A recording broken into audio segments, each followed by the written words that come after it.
All India Radio presents Morning News.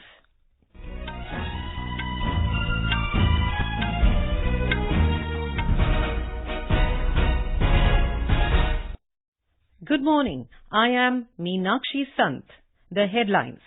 Prime Minister Narendra Modi says inputs given by economists during NITI Aayog's interactive session will benefit country's growth trajectory. Enforcement Directorate rejects fugitive businessman Mehul Choksi's plea to question him in Antigua in multi-crore PNB fraud case. Southwest monsoon further advances into several states including Maharashtra, Karnataka, West Bengal, Chattisgarh and parts of eastern Uttar Pradesh. US President Donald Trump warns of major additional sanctions on Iran to prevent it from obtaining nuclear weapons. In ICC Cricket World Cup, India beat Afghanistan by 11 runs in a thrilling encounter. Mohammed Shami registers last over hattrick.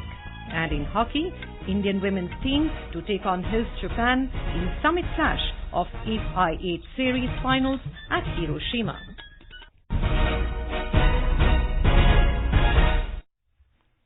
Prime Minister Narendra Modi has said inputs given by economists and other experts during his interaction with them last evening will benefit the country's growth trajectory. In a tweet last night, Mr. Modi said he had a fruitful interaction with economists and other experts on the themes of macroeconomy and employment, agriculture and water resources, exports, education and health. The Prime Minister attended the interactive session with over 40 economists and sectoral experts on the theme Economic Policy, the Road Ahead, organized by NITI Aayog in New Delhi. A release issued by the Prime Minister's office said Mr. Modi thanked all participants for their suggestions and observations on various aspects of the economy. Commerce and Industry Minister Piyush Goyal, Minister of State for Statistics and Program Implementation Rao Inderjeet Singh, NITI Aayog Vice Chairman Rajiv Kumar, CEO Amitabh Kant and senior government officials were present on the occasion. The meeting comes 2 weeks ahead of Finance Minister Nirmala Sitharaman presenting the full budget for 2019-20 in the Lok Sabha on the 5th of next month. The Enforcement Directorate, ED, has rejected a plan by fugitive diamantar Mehul Choksi that he should be questioned in Antigua because of his health condition. Choksi is one of the prime accused in the 14,000 crore rupee Punjab National Bank fraud case. In its counter-affidavit filed before the Bombay High Court, the ED said it can arrange air ambulance with medical experts to bring him back to India for interrogation. Our correspondent has filed this report. ED stated that the medical reasons and conditions appear to be faked and being made to mislead in order to delay lawful proceedings. The agency also informed that Choksi claims that his asset worth rupees 6,129 crores has been seized. It is wrong because during probe, ED has attached assets worth rupees 2,100 crore assets as well as he never cooperated in the investigation into the PNB scam. Pooja Pal, AIR News, Mumbai. News just in Jammu and Kashmir, 2 terrorists were killed in an encounter with security forces in Kigam area of Shopian district this morning. Security sources said arms and ammunition was recovered from the encounter site. Identity and group affiliation of slain terrorists are being ascertained. Newly elected Bahujan Samaj Party MP Atul Rai, who is an accused in a rape case, surrendered before a court in Varanasi yesterday. The judicial magistrate remanded Rai to a 14-day judicial custody. An FIR was registered against the lawmaker on the 1st of May on a complaint by a college student who accused him of sexual assaulting her. Rai, who denied the rape allegations, had been on the run since the lodging of the FIR and had been declared absconder by the local court. In Bihar, Director of Muzaffarpur-based National Research Center on Lychee, Vishal Nath, has denied any link between lychee and acute encephalitis syndrome AES. Dr. Nath said the luscious fruit had nothing to do with the tragedy, maintaining that their research had found nothing wrong in the fruit, which is a strong source of vitamin B, calcium, potassium, sodium and phosphorus. Dr. Nath said there is an urgent need to create awareness amongst the people. This is All India Radio giving you the news. For quick news updates, follow us on Twitter at AIR News Alerts. The southwest monsoon has further advanced into several states including Maharashtra, Karnataka, West Bengal, Chattisgarh and parts of eastern Uttar Pradesh. Talking to AIR News, Director General of India Meteorological Department KG Ramesh said the monsoon is in a very active phase. Southwest monsoon is very in active phase, and for last 3 days a lot of advancement has happened. Now the monsoon covered almost South Konkan on the west coast and covering Madhya Maharashtra and most parts of Vidarbha, and thereby covering the states of Karnataka, Telangana, Andhra Pradesh, Orissa, Jharkhand, Chattisgarh, Bihar, West Bengal and parts of East UP. And all those areas monsoon rainfall has been very good last 3 days. The monsoon has entered eastern districts of Uttar Pradesh, including Varanasi and Gorakhpur.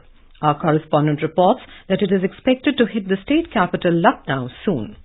The monsoon current gained momentum from Bay of Bengal and surged ahead and entered eastern Uttar Pradesh. Balia received a maximum of 79.2 millimeter rain in the last 24 hours. Gazipur experienced 54 millimeter, Gorakhpur 17 and Varanasi 4.1 millimeter rain. Meanwhile, Lucknowites also got relief from sweltering heat as the city experienced pre-monsoon showers yesterday. Weatherman's forecast for next 24 hours is likely rain thunderstorm at many places over East Uttar Pradesh and at a few places over western parts of the state. MS Yadav, AIR News, Lucknow. The government has set up 713 Krishi Vigyan Kendra and 684 agricultural technology management agencies at the district level in the country for dissemination of technologies among the farming community. This is aimed at meeting the target of doubling the farmer's income by 2022. An interministerial committee for the purpose has recommended the use of digital technology to transform and modernize agricultural activities. The technologies include artificial intelligence, big data analytics, and blockchain technology. The Indian Council of Agricultural Research has also compiled over 100 mobile apps to help farmers with this specific purpose. In a bid to improve attendance in schools in Odisha, the state government has decided to provide transportation costs to students who stay more than a kilometre away from their schools.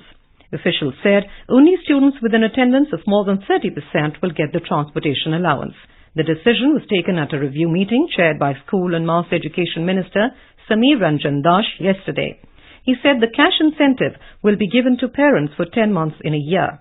Students having over 75% attendance will get 600 rupees per month as travel expense, while students with 50 to 75% attendance will get 400 rupees per month. Our correspondent has these details. As per the decision, the transport allowance will be provided to the students if the distance of the school exceeds 1 kilometer from their residence. The allowance in 3 categories based on their attendance will be directly credited to the bank accounts of the parents of the concerned students. The decision of the government will be helpful in overcoming the vacancies of the teachers in the schools across the state and check the irregularities in the midday meal scheme as students used to remain absent from schools in many cases. SN Patnaik, AIR News, Sambalpur. The Martyrdom Day of Dr. Shyama Prasad Mukherjee is being observed today. He was the founder of Bharatiya Jana Sangh. He was born on the 6th of July 1901 at Kolkata in West Bengal. BJP Working President JP Nadda visited the Shahidi Park in the national capital and paid tributes to Dr. Mukherjee. The ruling Awami League of Bangladesh is celebrating its 70th Foundation Day today. The Prime Minister and President of the Awami League of Bangladesh, Sheikh Hasina, has greeted the countrymen on this occasion. Awami League was founded on June the 23rd, 1949 in Dhaka of the then East Pakistan. US President Donald Trump has said America will impose major additional sanctions on Iran in a bid to prevent the country from obtaining nuclear weapons. In a tweet, President Trump said the sanctions will come into force from tomorrow. He said economic pressure will be maintained unless the leadership in Tehran changes course.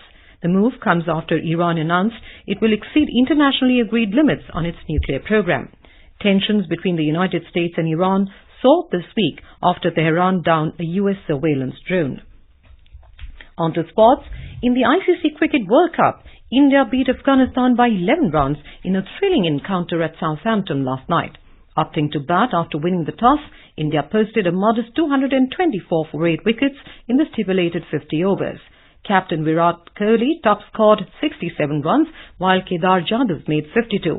In reply, Afghanistan were bowled out for 213 in 49.5 overs. Mohammed Shami scripted a hat-trick in the last over of the match. Jasprit Bumrah, with the brilliant figures of 2 wickets for 39 runs in 10 overs, was adjudged man of the match. With the win, the men in blue have registered their 4th win in the World Cup. In the other encounter, New Zealand defeated West Indies by 5 runs at Manchester. Today, Pakistan are scheduled to face South Africa at the Lords.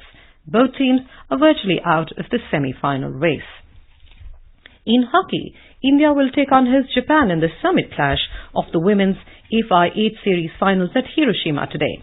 India defeated Chile 4-2 in the first semi-final yesterday. In the other semi-final, Japan beat Russia 3-1 in a penalty shootout after both the teams were locked 1-1 at the end of regulation 60 minutes.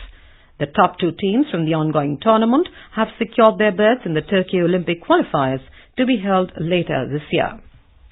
In rugby, Indian women claimed its first ever international 15S victory with a 21-19 win over Singapore in the Asia Championship Division 1 at Manila in Philippines. The tournament was part of the qualification process for the 2021 Women's Rugby World Cup to be held in New Zealand. India finished 3rd in their championship, securing a bronze medal.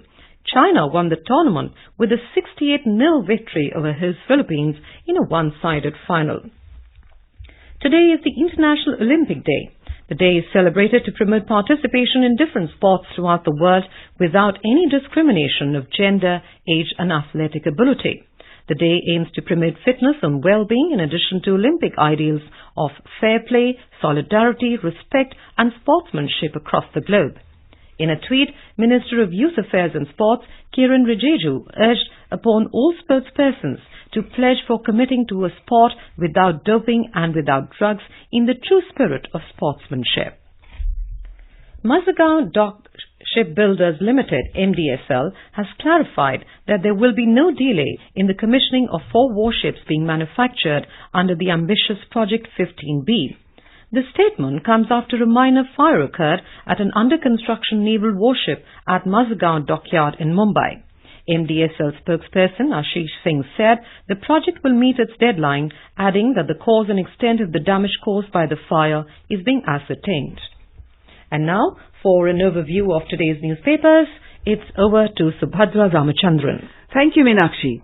The Prime Minister's new economic reform agenda figures prominently in the major newspapers today. Prime Minister talks 2G economic reforms with Team NITI. Pre-budget exercise aims to generate jobs, push growth, headlines The Asian Age. The Hindustan Times reports on its front page, verbal duel as India asked Pakistan to stick to financial action task force plan. Islamabad says, India politicizing issues, promises to fulfill obligations relating to curbing of terror financing. In view of the rising tension between the US and Iran, the Sunday Times cautions, don't fly over Iran's troubled waters, India tells airlines. The India Express reports on its front page, bridge or causeway, India and Pakistan differ on Kartarpur corridor. India wants all-weather bridge. Cites Ravi flooding. Pakistan says will miss deadline. The Hindu informs that Rajasthan is to implement Ayushman Bharat scheme. It will be integrated with existing state health scheme. And finally, Sunday Times reports, in 4 years, sex ratio at birth has risen from 923 to 931 per 1,000. With that, it's back to you, Meenakshi. Thank you, Subhadra. And now, before we end the bulletin, the headlines once again. Prime Minister Narendra Modi says inputs given by economists during NITI Aayog's interactive session will benefit country's growth trajectory. Enforcement Directorate rejects fugitive businessman Mehul Choksi's plea to question him in Antigua in multi-crore PNB fraud case. Southwest monsoon further advances into several states, including Maharashtra, Karnataka, West Bengal, Chattisgarh and parts of eastern Uttar Pradesh. US President Donald Trump warns of major additional sanctions on Iran to prevent it from obtaining nuclear weapons.